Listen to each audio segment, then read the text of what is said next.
I'm very excited today. We are talking to Mark and Manon from Happy Culture. I have a particular interest in this because just across the road from me is where I live in Hout Bay, a little fishing village in Cape Town, is the Oakhurst Spa, where I go pretty much once every 2 days to buy my fix of Happy Culture Kombucha, which Mark and Manon are going to explain in an interview exactly what it is. And we're going to deep dive into the product creation, the ideation process, and setting up a company of distributing a product in the retail sector, which is one of the hardest things in the world to do.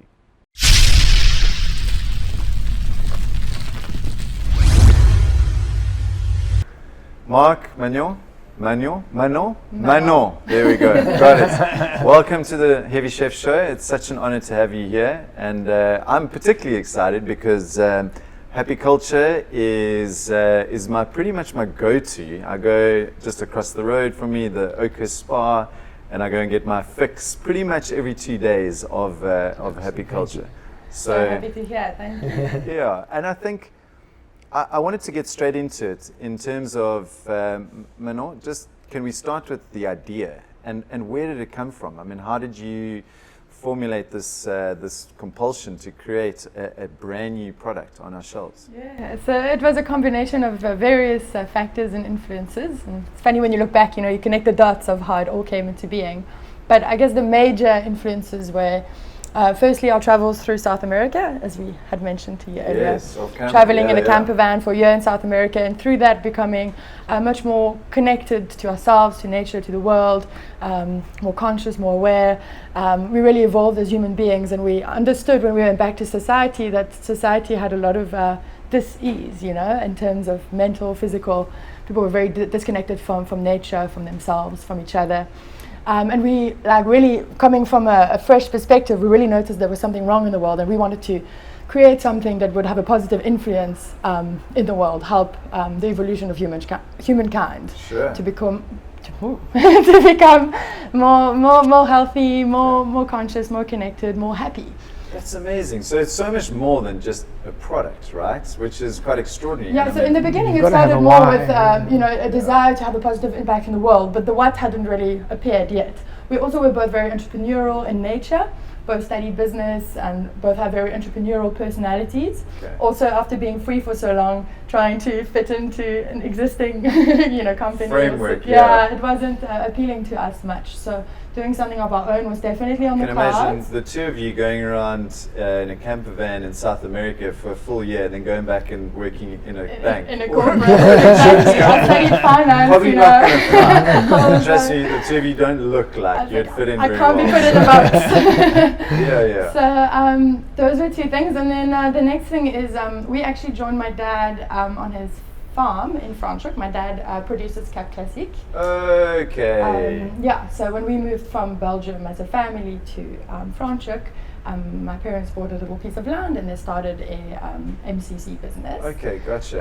So when we came back from our travels, we weren't quite sure what we were going to do, but there was an opportunity for us to go and help out my dad for a little while and figure out whether or not the farm would be a nice option for us. So there's a little bit of a heritage of the fermentation process and the bubbles and all that kind of stuff. Yeah. All right. So we worked there for a year, very much immersed in the world of bubbles and MCC the two production. of you together, right? Yeah. Okay, gotcha. And also a little bit in the business world. My dad is a bit of an entrepreneur himself, so it was nice to tune into that and tap into the real world slowly. Like team building 202.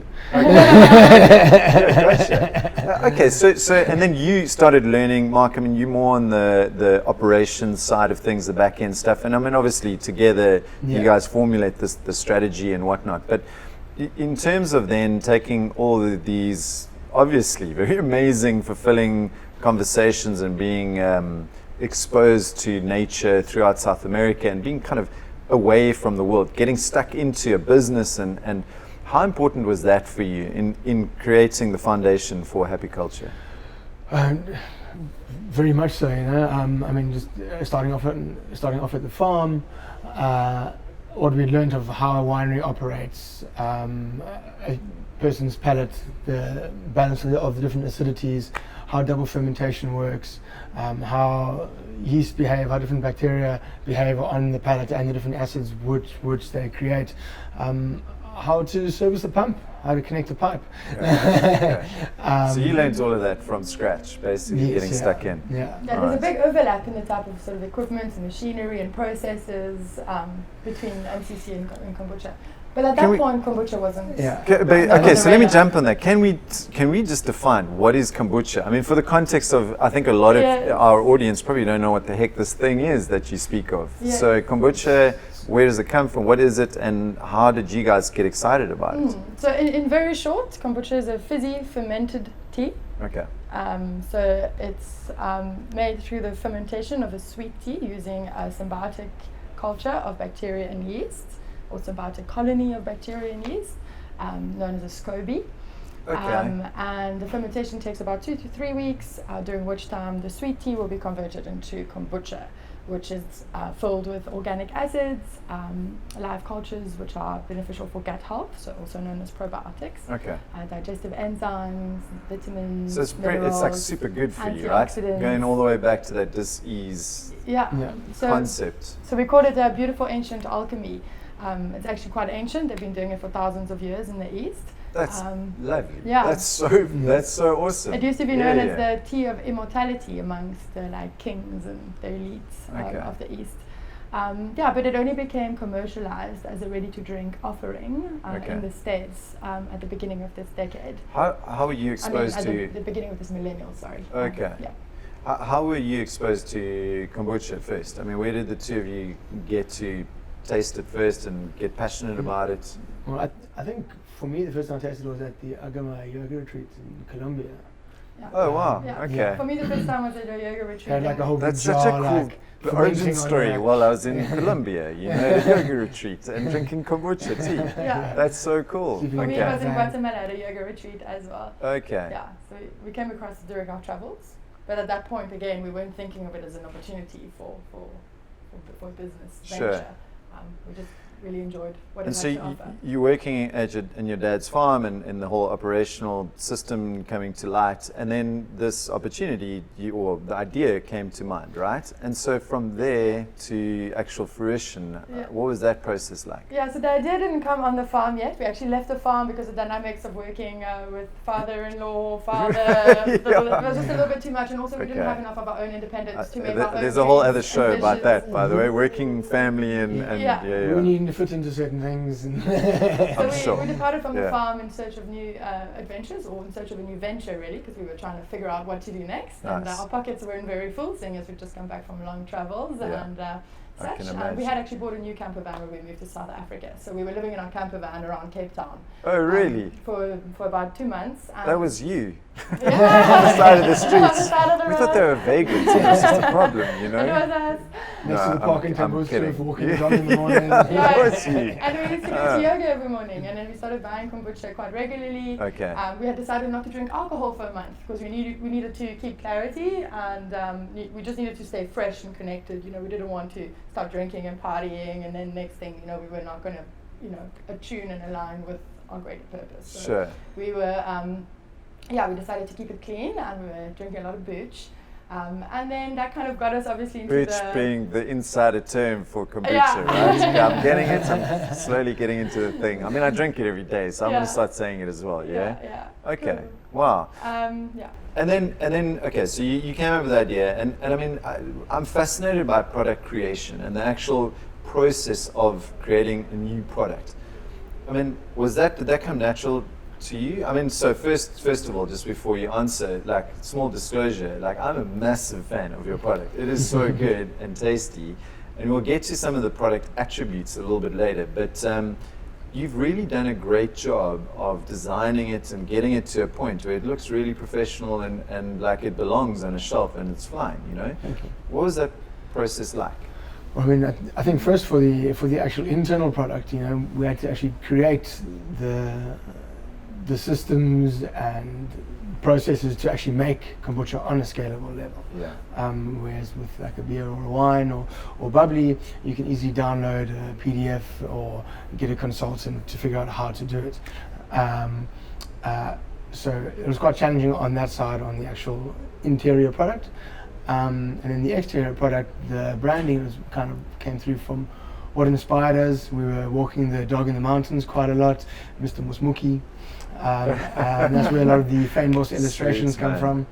And we wanted to create something that was different to anything else on Shape, that had no other shape like anything else on the shelves.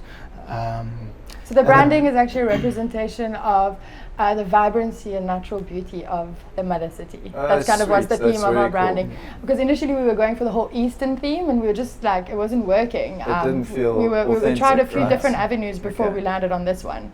And we kept on celebrating the Eastern origin of kombucha, but it wasn't working. And then eventually we realized that, Happy Culture is a Cape Town brand. Yes, we are inspired by the methods of the East, but we are bringing a whole new product to life here. And we need to celebrate what Cape Town has to offer. I'm so glad that you did that, and I think that's something that we South Africans need to lean more into, right? We need to be more proud of our heritage, our culture, and what we have here in terms of all the resources that we have. In terms of the design, did you employ a designer? Was that you guys internally? The first iterations, what did that look like? Were you super embarrassed, or was it sort of close to this? A bit of both.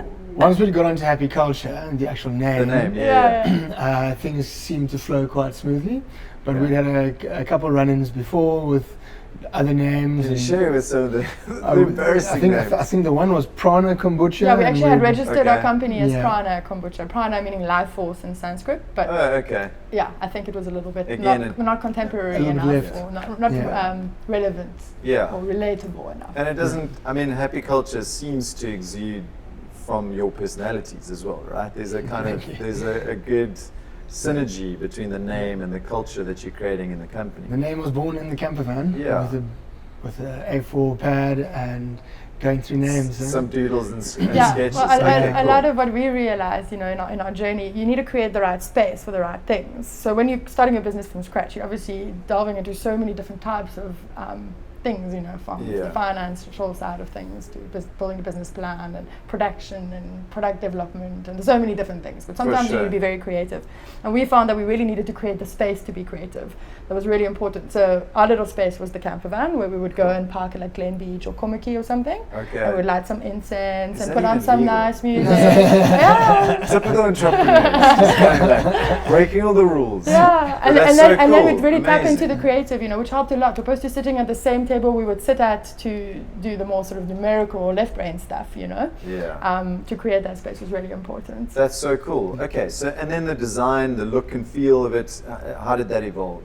Did you guys take charge of that yourself? Did you have friends? We worked with a designer, but I guess the idea was. So you gave the direction. It was our vision and our direction, but then cool. we had an illustrator who drew all the illustrations for us, yeah. and then a lady who put it all digitally together for us. How important do you think it is from that first iteration of your product to come out the gate strong with a really kind of mature look and feel, with the elegant design, and it's very intentional.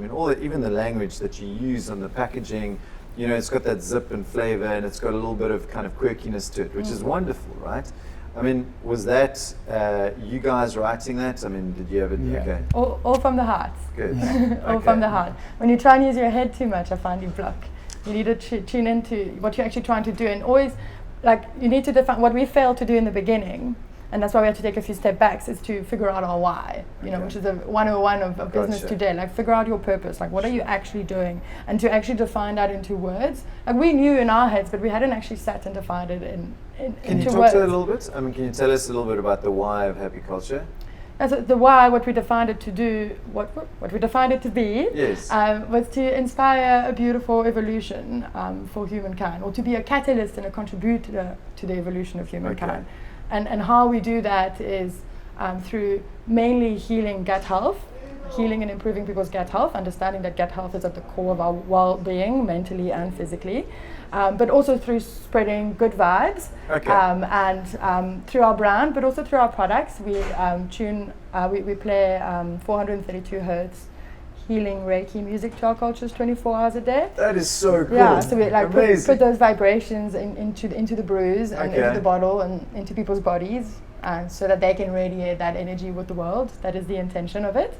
And then also through, the way that our brand message, the communications that we Sure. have through our different channels about the brand, the Sure. things that we promote, and the way that we can inspire people. And trying to drive a category of a beverage which tastes delicious and is very good for you, Yeah. and making it accessible to people through price and availability.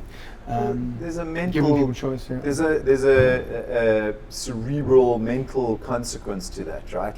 There's an emotional component that you infuse into people. They feel better, and therefore they're going to have a more positive impact on the people around them, right? So I guess that's all forms part of that revolution that you're creating. And in the tough times, unless you have that, you're going to run out of drive.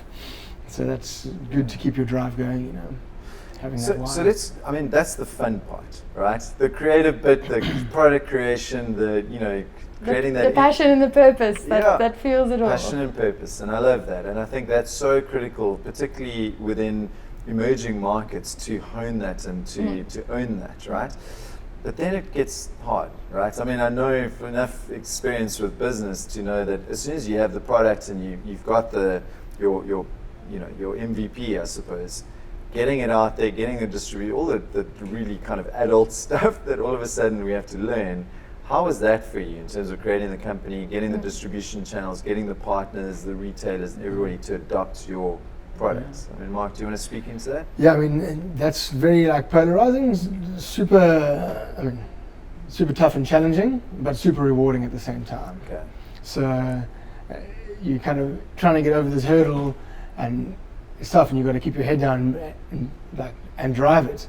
But then once you get to the top of the hurdle, it's super rewarding. You're like, yes, it was so kind of worth it. And you got to figure stuff out on the way. The operational challenges of selling stuff, but then you got the demand, and then you have to supply, and you got this whole cycle that you got to figure out to link get it the and time it, timing, and timing Yeah, right. if I can contribute here, for me, what one of the biggest challenges is not only are we trying to drive a new category, which is, it's not just like iced tea was a new category a while back, but iced tea was a Yes. somewhat simple concept to Sure. grasp. It's a tea that It's is cold. Okay, I know what tea is. It's a cold Yeah, tea. yeah. Okay, not too complicated. Yeah. Now This we're has got driving weird strands. Yeah, in and it, iced tea. there's Iced tea. settled stuff. I show it to my kids. Not and they're Happy like, Culture. "Dad, what is that stuff?" Yeah, and iced tea, the But- name implies it as well, Yeah. So it's somewhat easy to communicate, Here, kombucha, A, the name doesn't imply anything, and B, when you try and explain to people what it is, it's complicated. It's You a use the fermented word, tea. you fermented, Yeah. oh, fermented, but isn't it often?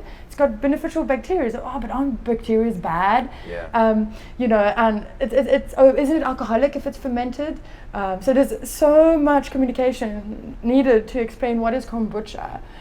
So it's a very difficult thing to do, not only with obviously the back end side of thing where you're trying to get into new stores or get Sure. listings, but then obviously on the customer side of things of actually trying to spread that kombucha awareness. For sure. So not only is it a new category and trying to break through those doors and trying to spread that awareness, but we're a completely new brand. Yeah. So if Lipton launched a kombucha, it's easier because They have the machinery already. They've to go, already got the and brand all the as well. distribution and the relationships. it's and a all brand that kind of people stuff. trust. Yeah, and a category. We've got yeah, a new sure. product. It's a new category. Yeah. Cool. We trust your brand. For us, we're a completely new brand. Yeah. So we need to gain the trust from the market and from the retailers about our brand and who we are and what we're trying to do, as well as the category. So it's very complicated to try and drive both those things simultaneously. So with Manon, just two I mean, people. I think in terms of just jumping on that, Manon, you are obviously working very much on the sort of brand marketing and the front-facing side of the business. What was your biggest learning from the challenges that you faced? Launching a new category, launching a new brand, and I think you've gotten to a point now where there's real traction. I mean, you're starting to see the product everywhere, well, not everywhere, but certainly a lot more than it was a year ago, right? What have you learned along the way? Sure. Patience and perseverance. Those are the other two P's. Sure. and to not take no for an answer, because if we did, we wouldn't be very far. So I would say no to Okay. No, so I you get lots of don't no's. stop. You just I keep get going. lots of no's. Okay. Sometimes it's a case of being more patient, maybe understanding that timing is not right for something to come into being, and sometimes it's a matter of perseverance, of taking a different angle to make something happen. That's such an amazing lesson. I but- think it's something that we all as entrepreneurs need to that double-headed hydra of patience, perseverance, holding back, but then also pushing forward. Keep knocking on the doors, right? Yeah. Yeah, I really like what's interesting when you start a business from nothing. You know, we didn't have a lot of. We had to raise all the finance from the get-go. We had nothing to contribute of our Sure. own, so we had to get the seed investment and a little bit more as we went. But we've always had less finance than what we needed to do what we needed to do. So we Sure. had to bootstrap quite a lot in the beginning and just hustle. still So to this day. for the first year and a half, we were the only two Freaking employees. trailers. So you're kind of used to, dry bread and toast and, Yeah. Yeah, exactly. Lentils and peanuts and rice and beans. Beautiful. Happy days. And kombucha, And right? kombucha, exactly. Okay. And Mark, just in terms of now the next steps, so what can we expect going forward? I mean, I believe you have some new products. I saw something peeking out of your bag over there. Do you want to share? We've just released the cherry CBD and zesty energy. Okay. Going more into a more functional side of kombucha, Okay. which will be making a little debut in a can in April. Oh, wow. So our first little can range there on the more functional Amazing. side of things. Well, extra functional. Kombucha Extra is functional in yes. itself, but adding another functionality on top of it. Get it right, Mark. Sort that out. Never get it right. We are, by the way, going to have another episode on how to work together, live together, Partner dynamics. travel together, and grow a company together. That's something. Great case yeah. study. We'll have you guys and Aisha and Ellen from Sweep South on a panel together. cool. Yeah. So I Is just there want going to be a boxing ring in the back? yeah, we might have to do a bit of a fight out afterwards. But just then, so there's this new product range, and you've obviously got the momentum behind you. I mean, are you starting to feel that growth, or the market economics quite challenging still? That's still the start. It's still to actually be launched. It's been very gentle, soft launch. Okay. We had a bit of hold-ups with regards to shelf life testing in the can, Okay. and because of summer, we've released and bottled softly, just to get it into the market. Gotcha. We've got so many dreams and visions and plans, both in the beverage space and out of it. Or with gut health as with the regards to common gut health. thread. So diversifying our baskets. And would fall under Happy Culture. Yeah. It's just timing, and funding, really. Yeah. But I love the fact that there's the central thread around everything that you do. So there's, you can obviously play around with new products and new ranges and extend it somewhat, but there's still this connection to, as you say, the gut health and the wellness of people that you sell your product to. Is it right? going to serve my why? Yeah. Evolving Which the is- world of beverages and foods in a Which way is- that will benefit humankind. And that's such a beautiful take home for us and the audience, the Heavy Chef audience, in terms of have that why, Yeah. Just last words from you guys. Is there any kind of advice that you have for the young, scrappy entrepreneurs in our audience that you can impart now that you've been a few years down the road? I mean, any kind of really kind of salient things that you can share? Buckle up, it's a fun and entertaining ride. Buckle up. Yeah. There's a lot of meaning in the layers of meanings. Yeah.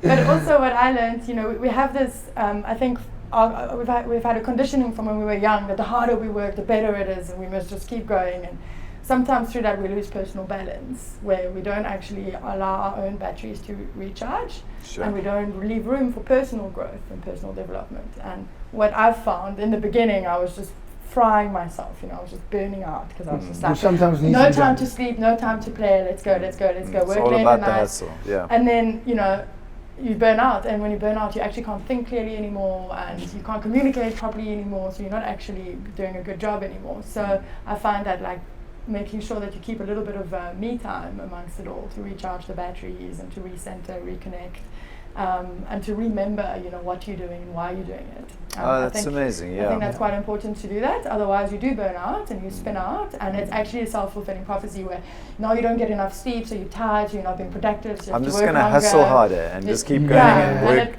more. You know, and, it's not I get necessarily you. the solution. So finding that balance is quite important. That's amazing. Keep Guys, your eyes on the prize.